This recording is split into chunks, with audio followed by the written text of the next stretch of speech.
Cerita yang gue dapet ini juga sama kayak lu, Bi, dari pendengar kita. Namanya Selin, umurnya 21 tahun dan dia tinggal di Bogor. Dia nyeritain pengalaman horor dia waktu pas dia lagi liburan 2 minggu buat tahun baru di rumah neneknya. Pertama-tama emang rumah neneknya nih, kata Selin, emang serem. Nah, tapi selama seminggu dia tinggal di sana, belum ada hal aneh nih terjadi. Tapi beberapa hari setelahnya, di waktu sore menjelang maghrib nih ya, waktu pas Selin mau mandi, dia tuh ngelewatin tantenya yang ada di dapur. Jadi kebetulan kayak dapur sama kamar mandi itu berhadapan gitu loh.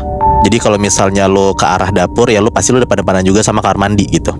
Nah, pas Selin lagi mau mandi, posisi tantenya tuh lagi masak dan di dalam kamar mandi itu ketutup. Dan mereka dengar ada kayak suara orang mandi. Kebiasaan si Selin katanya, satu keluarga tuh kalau misalnya mau masuk kamar mandi selalu kayak ngetok dulu dan nanya gitu kayak, di dalam kamar mandi ada siapa gitu. Nah, Selin ngomong kayak gitu tuh. Pas Selin ngetok dan nanya kayak gitu, gak ada yang nyaut tuh. Masih kayak ada suara mandi gitu, Bihnat. Tapi gak ada yang nyaut sama sekali ada orang gitu, gak ada ya. Terus Selin nanya lah ke tantenya. Kan dia lagi masak tantenya nih. Nanya kayak, di kamar mandi ada siapa tante? Tantenya cuma bilang kayak, gak tahu, coba aja panggil lagi. Udah tuh ditungguin sama Selin gak gitu lama, sampai tantenya pun beres masak. Si suara orang mandi ini tetap kedengeran. 5 menit kemudian akhirnya Selin ngetok lah nih kamar mandi lagi, kayak tok tok tok gitu. Tapi gak ada yang nyaut tuh. Masih orang mandi. Dipanggil lagi lah sama Selin kayak, di dalam udahan belum mandinya? Tetap gak ada suara. Akhirnya Selin nyoba buat dorong pintu kamar mandinya. Pas dia dorong, ternyata kosong, Bihnat. Gak ada orang sama sekali. Tapi Selin sama tantenya dengar kalau ada orang mandi. Dan maksudnya gak cuman Selin sendiri kan, tantenya juga denger kan. Iya. Pas didorong kosong, ya Selin takut lah, shock lah dia. Akhirnya dia lari ke tantenya dan dia gak berani mandi tuh. Nah, itu ada di satu malam. Di malam berikutnya, beberapa hari setelahnya, kejadian lagi nih, Bihnat. Waktu pas Selin lagi tidur di ruang tamu depan TV. Pas mau tidur, Selin udah baca doa. Pas tengah malam ini, dia dengar kalau omnya tuh baru pulang kerja tuh, sekitar jam 2-an pagi ya. Selin dengar ada suara notif dari HP-nya. Dan itu tuh dibarengin sama suara anak ayam dan suara cewek ketawa kenceng banget dari luar rumah neneknya. Aduh. Di situ yang denger tuh gak cuman Selin. Ada om, tante, nenek, sama anak tantenya, sepupunya Selin ya berarti. Denger semua tuh, sampai akhirnya pada kebangun. Karena ketawanya tuh nyaring banget, Binat. Ya kayak ketawa kuntilanak, gak perlu gue praktekin, udah kebayang lah ya. Iya. Tapi neneknya Selin cuma bilang kayak, jangan bersuara, diam aja semua gitu. Pas disuruh diam sama neneknya, suara katanya masih tetap kedengeran kenceng, bersaut-sautan sama suara anak ayam. Berisik lah tuh di luar pokoknya. Akhirnya setelah kejadian itu, si Selin takut banget dan jadinya dia pulang ke rumahnya. Karena dia udah gak berani lagi tuh nginep di rumah neneknya. Seminggu kemudian, after si Selin pulang ke rumahnya sendiri, ternyata ada lagi kejadian. Siang hari tuh rumah Selin tiba-tiba kayak bau bangke, bau amis darah, dan kayak nyengat banget gitu. Karena baunya nyengat banget, akhirnya dia dan nyokapnya dia tuh kayak saling nanya kayak, ini nih bau amis dari mana gitu. Akhirnya mereka sepakat buat nyari aroma bau itu dari mana. Udah tuh mereka keliling ke depan, ke ruang tengah segala macam, nyari kayak takutnya ada bangke cicak atau tikus gitu. Pas mereka cari, nggak ada sama sekali, Bihnat, nggak ada bangke gitu. Akhirnya mamanya Selin positive thinking kayak, oh mungkin ada orang lagi nimbun sampah dan bakar, makanya ada bau kayak gini. Tapi anehnya, rumahnya Selin tuh ketutup. Jadi mungkin bisa jadi ini masuk dari ventilasi gitu. Gak gitu lama, tiba-tiba baunya tuh hilang sendiri aja. Nah, beberapa hari kemudian, ini sore-sore lagi menjelang maghrib, si Selin tuh nyium lagi aroma bangkainya lagi tuh. Nyengat banget tuh, udah bau bangkai, bau darah tuh. Lama-lama si Selin mikir kayak, ini kok makin aneh ya baunya gitu. Karena baunya tuh lama dan nyokapnya juga nyium. Akhirnya Selin sama nyokapnya nyari lagi tuh sumber bau amisnya tuh dari mana. Di setiap rumah, setiap barang, setiap kolong sofa gitu. Tapi anehnya pas dicari gak ada sama sekali. Dan pas Selin ke ruang tamu, kecium tuh baunya. Akhirnya nyokapnya Selin nyarilah kayak baunya tuh sumbernya dari mana. Di ruang tamu ternyata nihil, gak ada sama sekali tuh baunya. Pas si Selin sama nyokapnya lagi nyari baunya di ruang tengah, di ruang tamu, tiba-tiba Selin nyium bau bangkainya itu pindah ke kamar Selin. Nah langsung lah tuh dia bilang ke nyokapnya kayak minta tolong cariin di sudut kamar Selin ada bangkai nggak gitu. Udah diberantakin sama nyokapnya, satu kamar juga nggak ada bangkai sama sekali, tapi aroma tuh masih nyengat banget. setelah azan maghrib, tiba-tiba bau amisnya tiba-tiba hilang aja gitu aja. Udah tuh sampai dia mau tidur nggak ada apa-apa sama sekali. Tapi malamnya pas Shelin baru banget mau tidur, ini dia nggak tahu ya Bihnat, dia ketindihan atau mimpi. Yang jelas momen ini terjadi waktu pas tengah malam dan malam Jumat. Jadi Shelin tuh kalau tidur madep ventilasi, dan di depan ventilasi itu ada pohon-pohon gitu. Pas si Shelin lagi tidur tengah malam nih ya, nggak tahu jam berapa, yang pasti tengah malam lah. Di celah ventilasi kamarnya itu dia ngeliat ada 2 mata merah gitu lagi lirik-lirik ke arah Shelin dari ventilasi itu. Nah di dalam mimpi itu ya, Shelin tuh kayak tatap-tatapan gitu Bihnat sama si sosok mata ini. Dan Shelin pun juga kayak denger dari luar jendelanya ada suara orang kayak ngaung-ngaung gitu loh, kayak gitu. Aduh. Oh. Nah matanya Shelin melek lagi, dan pas matanya Shelin melek, dia ngeliat ke arah ventilasi itu masih ada tuh mata merahnya. Anjir. Abis itu dia masih nggak tahu tuh ini posisi sadar atau enggak ya rasanya. Tapi pas dia bangun beneran buka mata, posisinya tuh persis banget waktu pas dia mimpi.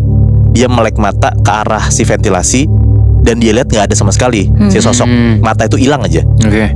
Udahlah Shelin akhirnya coba tidur lagi tuh. Pas dia tidur lagi, lanjut lagi mimpinya. Lagi-lagi nih Shelin nggak tahu ya ini mimpi atau ketindihan atau gimana ya. Sekarang sosok mata merah yang gede itu tadinya kan dia lihat di ventilasi ya. Sekarang dia udah deket banget di pojokan jendela kamarnya.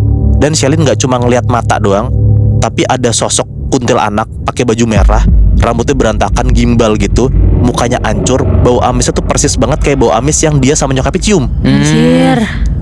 Sosoknya pun juga lebih tinggi dibanding ventilasinya Bihnat. Jadi lo kebayang kan, ada kuntilanak gede banget, lebih tinggi dari ventilasi kamar Shelin, dan bau amis, matanya merah gitu, serem banget kan. Anjir.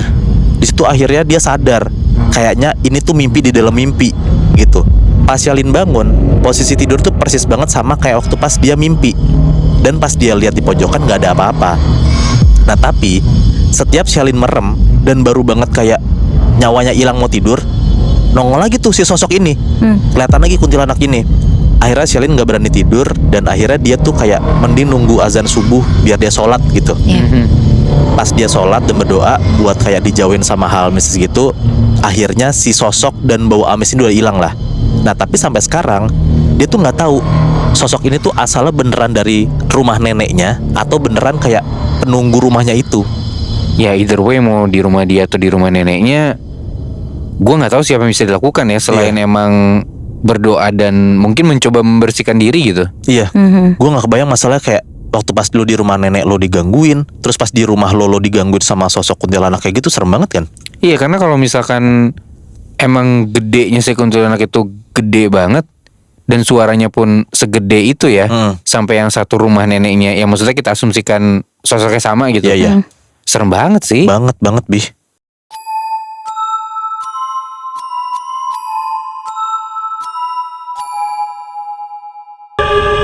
Cerita kali ini dari seorang cewek yang gue samarin namanya jadi Riri ya. Oke. Riri ini asal dari Bekasi dan SMA-nya dia itu lokasinya nggak jauh dari rumah dia. Oh ini cerita tentang SMA juga? Ya. Riri ini bilang sebut aja nama sekolahnya itu SMA PR. PR ini nama samaran sekolahnya. Dan kejadian ini tuh di saat Riri masih kelas 10 dan sekitar tahun 2016-2017. Riri itu bukan orang indigo atau punya kemampuan lebih, cuman di saat kondisi tertentu Riri itu bisa dibilang lebih peka lah. Nah di tahun itu Nadia ini baru jadi mahasiswi baru atau angkatan baru lah di SMA itu. Dan seperti angkatan-angkatan sebelumnya, sekolah itu tuh selalu ngadain kegiatan atau acara yang diselenggarain sama salah satu ekskul yang ada di sekolah itu, ekskul pramuka. Nah biasanya kegiatan atau acara ini tuh ngeharusin siswa-siswi baru buat ikut dan ngelaksanain runtutan kegiatan, salah satunya nginep 1 malam di sekolah. Karena bakal ada kegiatan atau acara jurit malam pada waktu itu. Nah waktu itu tuh kejadiannya dimulai dari pagi, sekitar jam 7-an pagi. Dan kebetulan banget di situ kondisinya Riri itu emang lagi kurang fit dan dia lagi lagi haid. Nah hari itu berjalan, Riri tuh ngerasa badannya dia udah makin gak enak. Terus salahnya Riri itu juga di siang harinya gak ganti pembalut. Oke. Nah Riri tuh baru ganti pembalut ketika break, dan itu sekitar jam 5:30. Padahal siangnya Riri tuh ke toilet buat buang air kecil.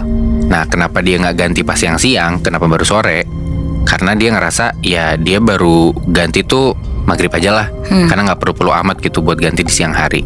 Karena nggak banyak keluar darahnya pas itu dia bilang. Oke. Ya dia agak-agak ngeremehin lah. Dia ngerasa juga dia salah di situ. Dan itu tuh hari pertama Riri tuh lagi dapet. Pas Riri lagi ganti si pembalutnya itu dalam kamar mandi, dia ngerasa hawa di sekitar dia tuh dingin, dan dinginnya tuh nggak enak gitu loh.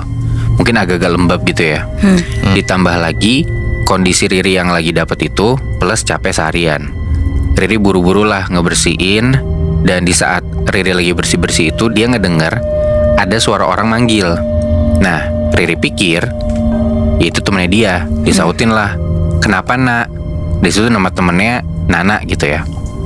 Pas Riri sautin panggilan itu nggak ada omongan apa-apa, dan di situ kayak ya udah, pikirnya dia mungkin dia temennya sekedar manggil aja kali.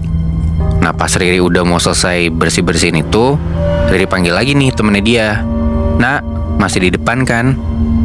Riri panggil kayak gitu buat mastiin di depan pintu kamar mandi itu ada temennya atau enggak. Pas Riri udah selesai bersih-bersih, Riri keluar dari kamar mandi, ternyata temennya nggak ada di depan kamar mandi. Ya udahlah, Riri bersih-bersih di kamar mandi yang di tengah.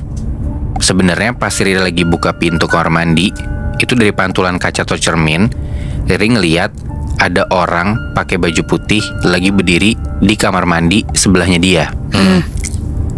Nah, di situ Riri ngeliat cuman sekilas aja. Ya balik lagi, mungkin dia pikir oh mungkin putih-putih itu kotoran di cerminnya gitu lah. Karena biasanya cermin kalau misalkan kena air dan gak dibersihin tuh kayak ada bercak-bercak kotor gitu. Cuman ya udah, Riri mikir positif aja. Dia bukalah pintu kamar mandi itu lebar-lebar, dan tadinya ternyata dia kira temennya Riri. Ternyata ya temennya Riri nggak ada di depan kamar mandi itu. Pas Riri jalan ke arah kelas, dimana ruang kelas itu dijadiin kayak ruang tidur buat anak-anak yang lagi nginep di situ. Pas Riri sampai di kelasnya, dia nanya nih ke temennya si Nana ini. Riri nanya lah ke si Nana, lah kok lu cepet banget sih balik ke kelas? Kan gue bilang tadi tungguin gue.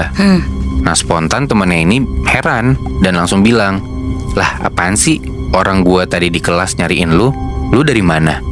Riri tuh jadi bingung sendiri dan heran, bertanya-tanya sama diri sendiri.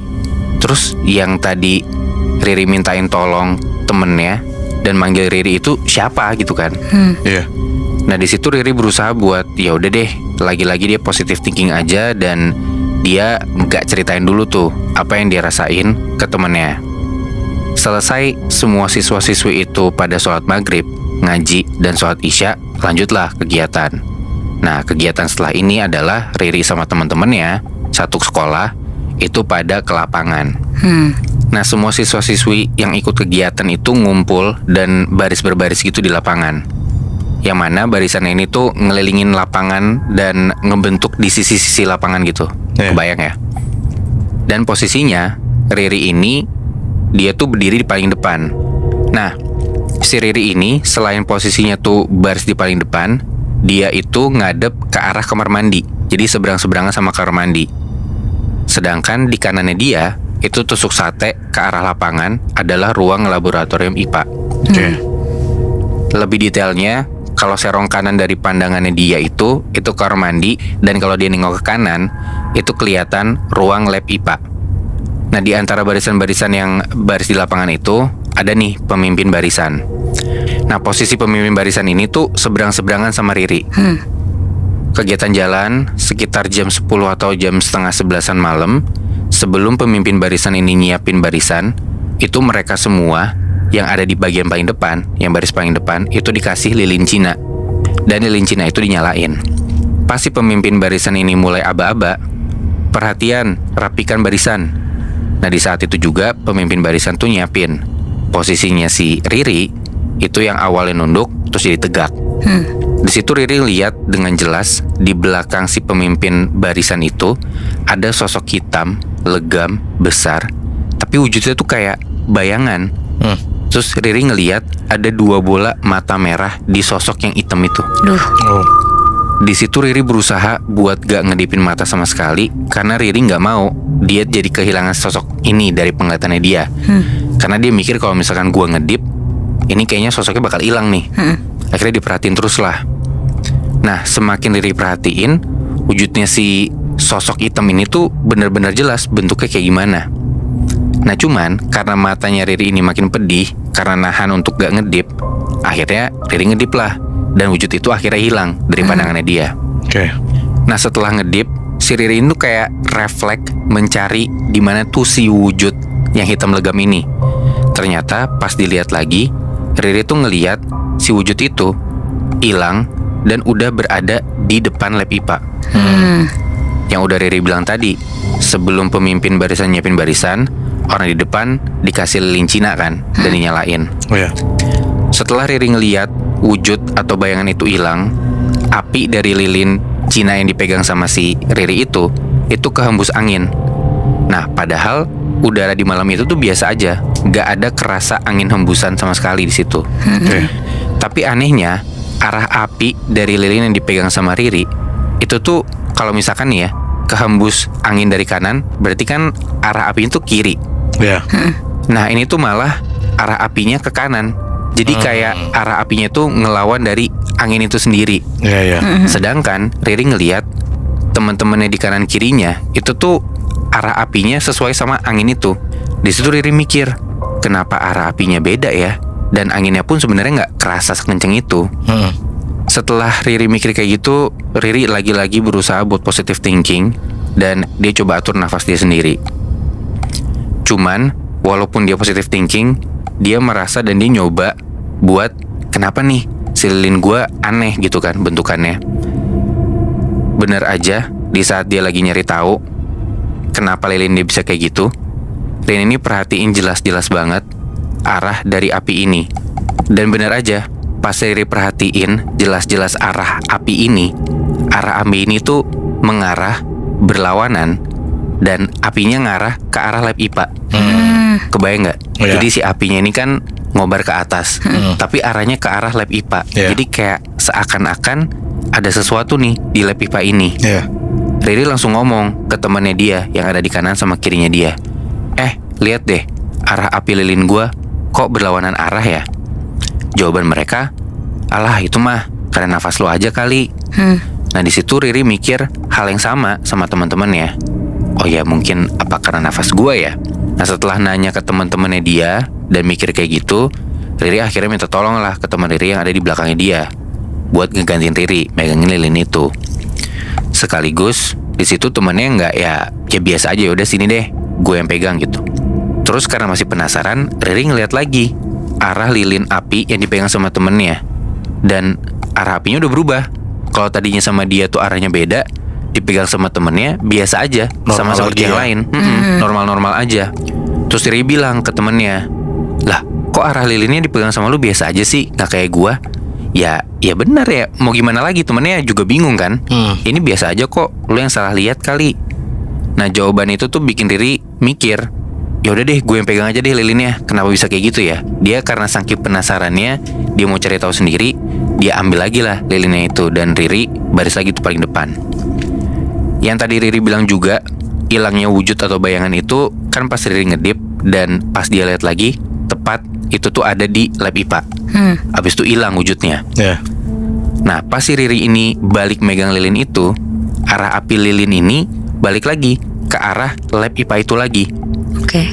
Dan pas Riri ngikutin arah api lilin Cina itu, Riri ngarah dan jalan pandangannya itu ke arah lab IPA. Di dalam lab IPA itu, Riri perhatiin dan dia ngeliat ada wujud atau bayangan yang sama-sama yang dia lihat sebelumnya. Muncul lagi tuh di belakang pemimpin barisan itu. Di situ Riri nggak mau ngedip sama sekali. Dia berusaha untuk nahan biar si wujud ini nggak hilang kan. Baru sebentar Riri itu perhatiin wujud yang di dalam lab IPA itu, tiba-tiba wujud ini tuh kayak lari ke arahnya Riri. Tapi entah kenapa wujud atau bayangan ini tuh seolah-olah kayak ditolak sama badannya Riri gitu loh. Kayak kelempar balik. Jadi wujud ini lari ke arah dia, terus tiba-tiba mental, menjauh dari Riri. Dia tuh ngerasa kayak mungkin wujud ini mau ngerasukin dia, Cuman seolah-olah ada sesuatu yang ngelindungin Riri dan nolak si wujud ini gitu loh. Nah tiba-tiba bayangan ini tuh yang udah kelempar tadi dari badannya Riri itu malah lari ke arah bagian tusuk sate lapangan sebelah kiri. Yang mana di situ adalah barisan temannya Riri yang dia beda kelas. Kita sebut aja namanya Caca ya. Oke. Si Caca ini emang katanya kalau kata teman-teman yang lain itu tuh disebutnya tulang renggang atau mudah buat dirasukin. Nah alhasil si wujud yang gak bisa masuk ke arah Riri ini lari ke arahnya Caca, yang mana ya mungkin gampang dimasukin kali ya. Jadilah si Caca ini kerasukan. Di situ Caca ngejerit dan Riri tuh sekejap dia ngedip jadinya dan langsung jatuh lemes, sekaligus Riri ini malah jadi nangis. Riri nunjuk-nunjuk ke Caca dan Riri bilang, itu ada bayangan hitam dari lab IPA yang ngerasukin Caca. Riri yang udah lemes kayak gitu dia nangis, dan Caca ya udah kerasukan. Bikin satu wilayah itu jadi lumayan chaos lah.